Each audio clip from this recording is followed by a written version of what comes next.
The phone rang. 71 times. I watched the number climb, each chime a hollow echo in my empty study. I didn't answer. I didn't need to.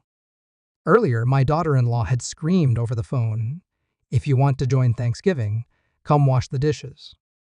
Her voice, shrill with mockery, had pierced the quiet of my villa. I had smiled. I said, "Only enjoy." I remembered the wedding. My brother had married her last month. I had paid for everything: the hall, the catering, the absurd floral arrangements she had insisted on. And yet, she had introduced me to her family like a costume she couldn't hide. "This is the old fat pig we have to put up with." They had laughed. All of them. That cold, artificial laughter that lingers in memory. Then her father had gone pale. Just a twitch at first. Eyes wide. A hand lifted to his mouth. "Wait, aren't you?" He had started, voice trembling. Recognition had hit him like a thunderclap. "You're my new boss." It had been delicious. I had left the wedding quietly, smiling behind the mask of a generous, oblivious uncle. But inside, the gears had started turning. At first, I had tried to shrug it off. My brother's choices were not my concern.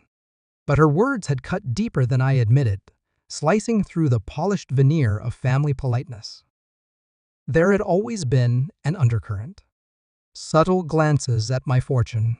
Quiet whispers I caught between silver trays. Her hand lingering just a little too long on my brother's arm. I noticed because I always notice. It wasn't just disrespect. It was deliberate. A carefully choreographed attempt to humiliate. I replayed the wedding in my mind. Her father's eyes, the flicker of panic when he realized who I was. The way she tried to dominate the conversation with jokes at my expense. I had smiled politely. Nod. Yes. Laughter where it was demanded.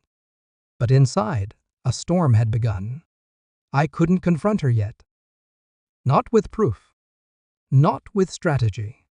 And then came the first clue, a casual comment from my brother.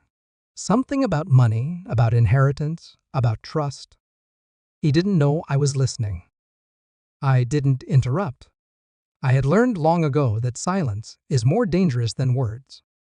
I started quietly. Phone records first. Her schedule. Meetings she claimed, trips she invented. I watched. Not out of malice, but calculation. Every lie leaves a trace. Every deception, a fingerprint. DNA tests came next. My daughter had asked about distant cousins, medical history, a few questions, a few quiet maneuvers, and the truth would reveal itself without a single confrontation. I watched them closely. At dinners, casual visits, the odd photo she posted online. Patterns emerge when you pay attention, when you are patient. Every observation was a chess move. I never showed agitation. A calm smile, a nod, a polite laugh. But inside, my mind worked like a scalpel, slicing through each lie, each feigned ignorance, each attempt at dominance. I collected evidence, each piece a quiet promise. My villa in Switzerland, the contracts, the financial statements she thought I didn't notice, all stored, organized, ready. I let her arrogance do the work for me. The report arrived one Tuesday. Digital, unreadable to the untrained eye. I opened it slowly, savoring the certainty. Everything matched. Every lie she told. Every manipulation. Every attempt to humiliate me was recorded, verified, undeniable. I called her father, quietly, politely. "Do you remember the wedding?" I asked. No need to raise my voice. "Yes. He stammered. "You recognized me that day. I've kept everything in mind since. Every word, every laugh.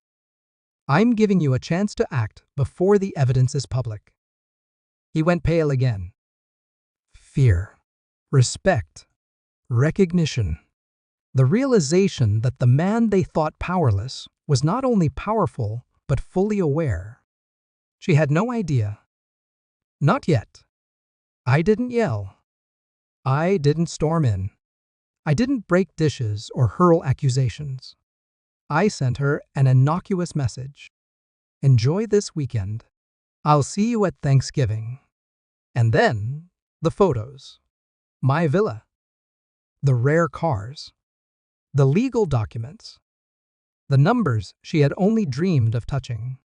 71 messages later, she was frantic. Calling. Texting. Apologies, threats, begging. I let it ring. All of it. 71 times. I never answered. She came to my office once, assuming she could confront me. I handed her the report. No explanation. Just the evidence. I watched as her facade cracked. Her control slipped. Her arrogance evaporated. And I smiled. A calm, detached smile. The kind that leaves no doubt. I knew, I said. Just that. Nothing more. The room went silent. I returned to my study. The phone stopped ringing. The storm subsided. Silence settled around me like a soft, heavy cloak. No satisfaction in revenge. Only clarity. Only power reclaimed. Only the recognition that the world bends to those who calculate rather than rage. I thought of my daughter-in-law's shouting, of her attempts to humiliate me, of her greed. She had tried to diminish me. She had failed spectacularly. I poured a drink, sat by the window. The Alps gleamed under a cold, distant sun. No warmth, no pity, no emotion left for them. Only control. Only victory. Only truth. The final line of the story wasn't for her. It was for me. They had laughed at the wrong person. And now they would never laugh again.